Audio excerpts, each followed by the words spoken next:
been in shells, and now we're about 80% of the way installed, running ones, twos, and threes, rotating a lot of guys. Impressed with just the competitive nature of this group, the high care factor, and a group of guys that likes to work.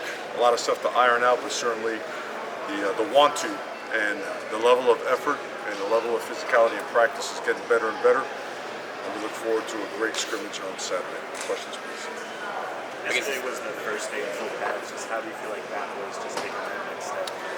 It's almost like nowadays, the first day in full pads, you've really already practiced full speed in pads, because when you're running practices in shells, you're going, it's live, you just don't go to the ground. You end up on the ground sometimes, you don't want to. But our technique and fundamentals have improved. You can tell a good summer has paid off. Our familiarity with our schemes showed up. Our communication seems to be improved. Got to work on it more. Rotationally, we did a lot of stuff. A lot of players to see what they can do, to see what we can do well, and just increase the level of competition as best we can at every position. Overall, solid, improving, pushed hard, gonna push harder, and they're okay with that. What's the format for tomorrow's scrimmage for you guys? Playing ball, flat out playing ball. Halfway through, we will go back to thud and work situational football, third down, red zone, short yardage, goal line coming out, maybe in a 2 minute, 1 or 2 shots of it. But the first part will be just playing football. As you can see, referees are out here, the officials are out here every single day. Helps us a bunch. That's really good. That first scrimmage, how much is it a benchmark of where you guys are basically a couple weeks in the camp? How much do you hope I think every day is really, every day is graded like a game. We go from drill to drill. We grade 1-on-1s, we grade 2-on-2s, we grade 5-on-4s. So, and they know that every single day for us to be the team we want to be, we got to treat it like a game. They haven't disappointed. Everyone in the building knows we have work to do, and everyone in the building is really excited because of the progress that we're making. Just 1 week, of course, and there's still plenty to learn about this team.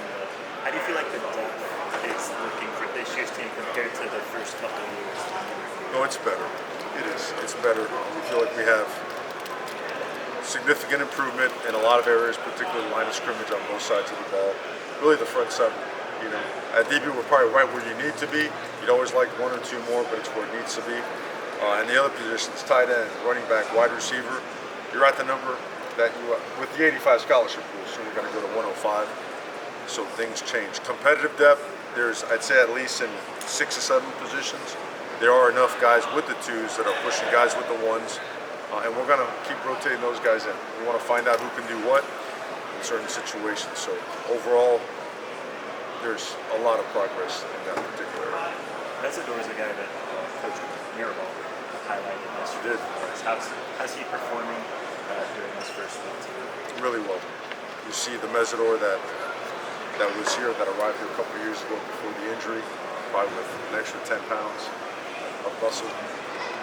His motor is unique. He can go, and he's got a lot of versatility. He plays a lot of different positions. So all in all, we expect a big year out of him. He's done a really good job taking care of his body because he throws it around him. He really does. So expecting him to have an even better next couple of weeks. Really push that D-line. We'd like to see that entire defensive lineman take another step in terms of toughness and physicality and knock you back type of stuff. Speaking of guys who can take another step, Francis Mauigoa, obviously missed spring, and had some bumps in his freshman year, but performed pretty well for a freshman, obviously. So I guess where do you expect him to progress coming into this year? Well, I think Francis, if I'm not mistaken, was a freshman All-American, so he definitely was the best freshman tackle in the country. What can he work on? Everything. He's a guy that handled the wide rushes well. He handled man blocks, backside scoops, backside reaches, front side double teams, bump blocks, bump doubles. Has done it all at a pretty high level. And now every part of his technique and fundamentals, from pad level to the use of his hands, we use him as a weapon. We can run behind him, we feel safe in protection in 5, 6, and 7 man protection. He's also very versatile. We've played him all over the offensive line. If you ask Coach Mario, just about everybody has. It helps us get better. It helps guys like Markel Bell develop. So Francis is always hungry. You're never going to find him avoiding work.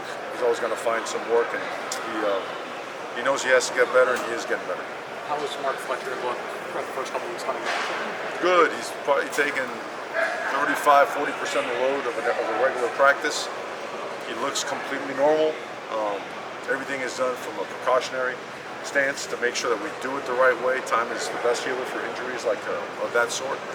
But we expect, him to be completely full speed the next week or so. How about Damien Martinez? You've been on the grass with him now for a while. What's your shot? Impressive guy. You see what you saw at Oregon State. He's not just a downhill runner. People think he's 240 pounds. Okay, he must be a between the tackles guy and whatnot. He's very he's versatile, but he's also his game is diverse. He can slash, he can hit the gas and run by you, he can run over you, catch the ball really, really well, and protects well. He's really worked on protection. He's made it a big thing, and it's paid off in camp. Gotta ask you, just going into the scrimmage, would you say one side of the ball is particularly maybe nosy, the other side is just going a little ahead going into the scrimmage, or how would you do things from this? I think as the days go, you'll see periods. You'll see it go back and forth, which is always a good sign, right? I would give the defense the edge as of right now because of today. Today they were dominant today.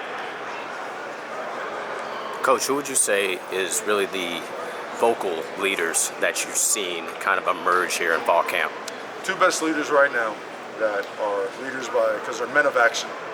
As members of the Leadership Council and members of this team are both Mish Powell and Cam Ward. Right now they stand out as two guys that, besides doing what they're supposed to do, really go out of their way to impact other people. And they're really good at it. They're naturally charismatic for the right reasons, and they grind now. These guys are in here all day, all night. They're not afraid to stand up and speak up. And they're very experienced guys. They've seen a lot. They've seen a lot of ball. They've seen a lot of ball against each other. So they kind of get it cranking in practice. They get after each other. They try to match each other's intensity and bring everybody else. Anything else for Coach? Good. Thanks, y'all. Thank you, guys. Thank you. Okay, have a good one.